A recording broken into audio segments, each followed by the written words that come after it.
বাংলায় আমার সর্ষে ইলিশ, চিংড়ি কচিলাও, বাংলা পার্শে মাছকে ধুয়ে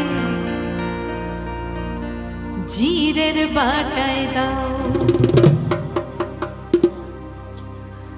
বাংলায় আমার সর্ষে ইলিশ।